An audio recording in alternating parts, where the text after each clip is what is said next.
வணக்கம். நான் உங்களுடைய ஆத்ம நண்பன். நாளும் கொள்ளும் நன்னிலை பொருந்திய இந்த நன்னாளில் எல்லோருடைய வாழ்க்கையிலும் நிம்மதி, திருப்தி, சந்தோஷத்துடன் கூடிய செல்வ செழிப்பான வாழ்க்கை வாழ பரிபூரணத்துவமான வாழ்த்துக்கள். 14/4/2024 ஞாயிற்றுக்கிழமை, திருவாதிரை நட்சத்திரம், சுக்லபட்ச சஷ்டி திதி அன்று குரோதி வருடம் பிறக்க போதுங்க. மிதுன ராசி என்பவர்களுக்கு குரோதி வருட தமிழ் புத்தாண்டு நல்வாழ்த்துக்கள். மிதுன ராசி என்பவர்களை பொறுத்த வரைக்கும் புத்திசாலித்தனமும் சாதுரியமான பேச்சு திறமையும் ஜாஸ்தி. ஒரே நேரத்தில் பல காரியத்தை செஞ்சிட்ருப்பாங்க. ஒரு காரியத்தை முழுசாக முடிச்சிட மாட்டாங்க. மிதுன ராசியை பொறுத்த வரைக்கும் காலபுருஷனுக்கு 3வது ராசியாக இருக்கிறதுனால புகழுக்காகவும் அன்புக்காகவும் பாசத்துக்காகவும் இயங்குவாங்க. அப்படிப்பட்ட மிதுன ராசி என்பவர்களுக்கு குரோதி வருடம் எப்படிப்பட்ட பலாபலன்களை கொடுக்குன்னு பார்த்துடலாங்க. சித்திரை 1ஆம் தேதி இருக்கக்கூடிய கிரக நிலைகளை பாருங்கள். மிதுன ராசிக்கு 11ஆம் இடத்துல சூரியன், குரு 2 கிரகங்கள் இருக்குது. மிதுன ராசியில் சந்திரன் சஞ்சரிச்சிட்ருக்கிறார். மிதுன ராசிக்கு 4ஆம் இடத்துல கேது சஞ்சரிச்சிட்ருக்கிறார். மிதுன ராசிக்கு 9ஆம் இடத்துல சனி, செவ்வாய் சஞ்சரிச்சிட்ருக்கிறார். மிதுன ராசிக்கு 10ஆம் இடத்துல சுக்கிரன், புதன், ராகு 3 கிரகங்கள் சஞ்சரிச்சிட்ருக்கு. மிதுன ராசி அன்பர்களை பொறுத்த வரைக்கும் இப்படிப்பட்ட கிரக நிலைகள் இருக்கும் பொழுது இந்த குரோதி வருடம் முழுவதுமே இப்படிப்பட்ட பலன்களை நீங்கள் அனுபவிப்பீங்கன்னு பார்த்துடலாங்க.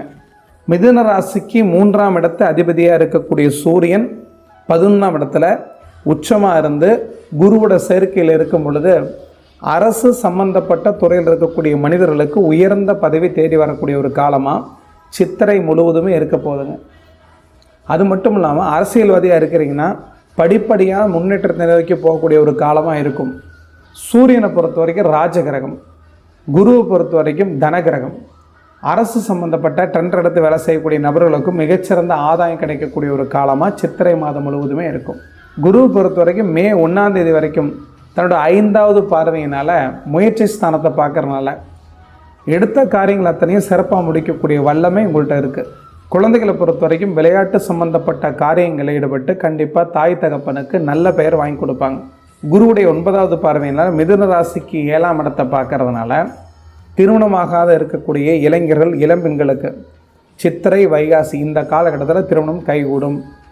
அப்போ பொதுவாகவே குருவுடைய பார்வை எங்கெங்கெல்லாம் இருக்குதோ மிதுன ராசி என்பவர்களுக்கு மிகச்சிறப்பான பலனை கொடுக்குங்க.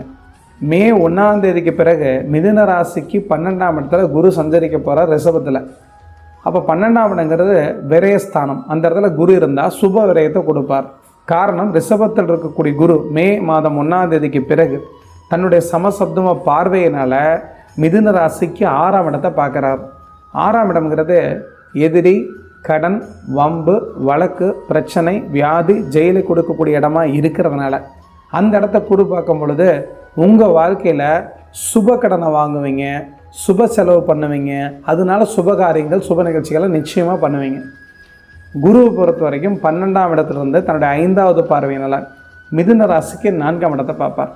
4ஆம் இடங்கிறது வாகனஸ்தானம், தாய்ஸ்தானம், கல்விஸ்தானம், இது மாதிரி ஸ்தானமாக இருக்கிறனால நிலபலங்கள் பிடிப்பீங்க, வீடு வாகனங்கள் வாங்குவீங்க. மொத்தத்தில் மிதுன ராசி என்பவர்களுக்கு இந்த ஒரு வருடம் முழுவதுமே பொன் பொருள் சேர்க்கை, வீடு மனையால் ஆதாயம், வாகன சுகம் இதெல்லாம் நிச்சயமாக கிடைக்கும். உங்கள் தனி மனித ஜாதகமும் சிறப்பாக இருந்து நல்ல யோக தசைகள் நடந்தால் உங்களுக்கு கிடைக்கிற அத்தனை விஷயம் பிரம்மாண்டமாக கிடைக்கும். அப்போ உண்மையாலுமே மிதுன ராசி அன்பர்களுக்கு கடந்த காலத்தை ஒப்பிட்டு பார்க்கும் பொழுது 4ஆம் இடத்தை குரு பார்க்கறதுனால கல்விகள் மூலயமா முன்னேற்றம், வீடு மனையால் ஆதாயம், வாகன சுகம், பொன் பொருள் சேர்க்கை இதெல்லாம் கிடைக்கிறதுனால கண்டிப்பாக வாழ்க்கையில் முன்னுக்கு வரக்கூடிய ஒரு காலமாக தான் எடுத்துக்கணும். கல்விகள் மூலமா உயர்ந்த முன்னேற்றம் கிடைக்கக்கூடிய ஆண்டாகவும் இந்த வருடம் இருக்கும். மருத்துவ சம்பந்தப்பட்ட துறையில் போகணும்னு நினைக்கக்கூடிய இளைஞர்கள், இளம்பெண்களுக்கு 4ஆம் இடத்துல கேதுங்கிற ஞான கிரகம் இருந்து, மருத்துவ கிரகம் இருந்து குரு பார்க்குறதுனால கண்டிப்பாக நீட் எக்ஸாமில் பாஸ் பண்ணி உள்ளே போவீங்க. அதே மாதிரி இன்ஜினியரிங் சம்மந்தப்பட்ட துறை, எலக்ட்ரிக்கல், எலக்ட்ரானிக்ஸ் அந்த துறையில் படிக்கக்கூடிய இளைஞர்கள், இளம்பெண்களுக்கும் இந்த காலகட்டத்தில் உங்களுக்கு சாதகமான சில வாய்ப்புகள் தேடி வரும். குருவை பொறுத்த வரைக்கும் புதனுடைய வீட்டையும் கேதுவையும் பார்க்கறதுனால விஞ்ஞான சம்பந்தப்பட்ட துறையில் படிக்கணும்னு நினைக்கக்கூடிய இளைஞர்கள், இளம்பெண்களுக்கு உங்களுக்கு வாய்ப்புகள் தானாக தேடி வரும். குரு தன்னுடைய 9வது பார்வையினால் மிதுன ராசிக்கு 8ஆம் இடத்தை பார்க்குறாரு. மிதுன ராசிக்கு 8ஆம் இடங்கிறது அசுபஸ்தானம்.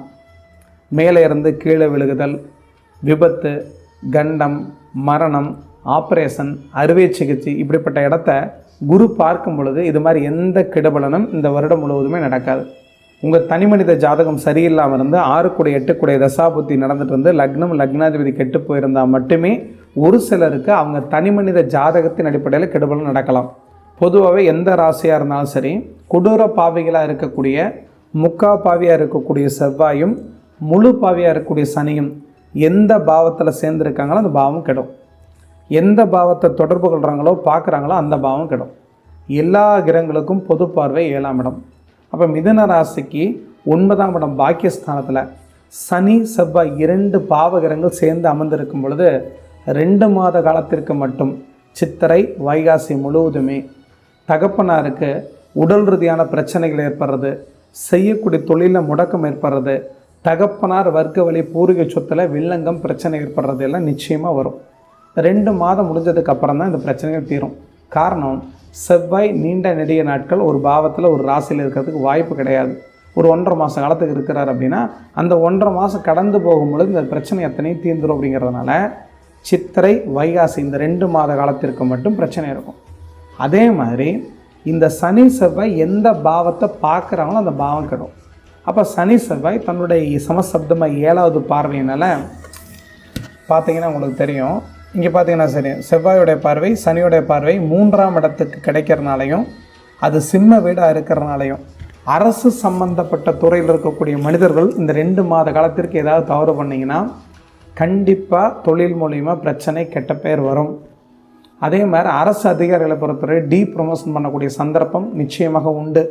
இந்த 2 மாதத்திற்கு உங்களோட முயற்சி ரத்தனையும் தோல்வியில் முடியுங்கிறதுனால கவனமாக இருங்க. அரசு துறையில் இருக்கக்கூடிய உயர்ந்த பதவியில் இருக்கவங்க எக்காரணத்தை கொண்டும் தவறான செயலில் ஈடுபடாதீங்க. அப்போ பொதுவாகவே இந்த ஒரு வருடம் முழுவதுமே சிறப்பாக இருக்கக்கூடிய ஒரு காலமாக இருந்தாலும் கூட சனி செவ்வாயோட பார்வை 3ஆம் இடம் முயற்சி ஸ்தானத்துக்கு கிடச்சி அது சூரியனோட சிம்ம வீடாக இருக்கிறதுனால அரசு துறையில் இருக்கக்கூடிய மனிதர்கள் மட்டும் கவனமாக இருக்கணும். 10ஆம் இடத்துல ராகு வலுவாக இருக்கிறதுனாலையும் அது குருவோட வீடாக இருக்கிறதுனாலையும் மிதுன ராசி என்பவர்களுக்கு பேங்க், நிதித்துறை, வட்டிக்கடை, கொடுக்கல் வாங்கல், பணம் சம்பந்தப்பட்ட புழக்கம் ஜாஸ்தி இருக்கக்கூடிய அத்தனை தொழிலிலும் லாபம் கிடைக்கும். ராகு அந்நிய மொழி பேசக்கூடிய கிரகமாக இருக்கிறனால வெளிநாடு, வெளி மாநிலம், தூரதேச பயணங்கள் போய் பிழைக்க நினைக்கக்கூடிய மனிதர்களுக்கு இந்த ஒரு வருடம் முழுவதும் சிறப்பாக இருக்கும். 12ஆம் இடத்துல குரு இருக்கிறது சிறப்பு. 8ஆம் இடத்தை குரு பார்க்கறதும் சிறப்பு. கண்டிப்பாக வெளிநாட்டு பயணங்கள் பல நபர்களுக்கு மிதுன ராசி என்பவர்களுக்கு ஏற்படும். சுற்றுலா போகிறது, டூரிஸ்ட் விசாவில் வெளிநாடு போகிறது, இது மாதிரி விஷயத்தில் கண்டிப்பாக உங்களுக்கு நல்லதொரு வாய்ப்பு வெளிநாடு போகிறதுக்கு தேடி வருங்க. 10ஆம் இடத்துல ராகு வலுவாக இருந்து சுக்கிரனும் புதனும் சேர்ந்திருக்கிறனால 2 மாத காலத்திற்கு ஜவுளி சம்மந்தப்பட்ட, துணி சம்மந்தப்பட்ட, நூல் சம்மந்தப்பட்ட, அழகு ஆடம்பர தொழில் செய்யக்கூடிய அத்தனை தொழில் செய்யக்கூடிய நபர்களுக்கும் மிகச்சிறப்பான லாபம் கிடைக்கும். மிதுன ராசி என்பவர்களுக்கு சாதுரியமான டைமிங் சென்ஸோட பேசக்கூடிய பேச்சு திறமை ரொம்ப ஜாஸ்தி. அதனால் தரகு வேலை செய்கிறவங்க, புரோக்கராக இருக்கிறவங்க, ரியல் எஸ்டேட் வியாபாரம் பண்ணுறவங்க, டீச்சராக இருக்கிறவங்க, ப்ரொஃபஸராக இருக்கிறவங்க, வக்கீலாக இருக்கக்கூடிய மனிதர்களுக்கும், மருத்துவ சம்மந்தப்பட்ட துறையில் இருக்கக்கூடிய மனிதர்களுக்கும் இந்த ஒரு வருடத்தில் மே 1ஆம் தேதிக்கு பிறகு மிகச்சிறப்பான பொருளாதார முன்னேற்றமும் படிப்படியான வாழ்க்கையில் முன்னேற்றம் கிடைக்கக்கூடிய காலமாக இருக்கிறனால மிதுன ராசி என்பவர்கள் சீரும் சிறப்புமான முறையில் மிகச்சிறந்த லாபத்தோட முழுமையான வாழ்க்கையை இந்த குரோதி வருடத்தில் வாழ போகிறீங்க.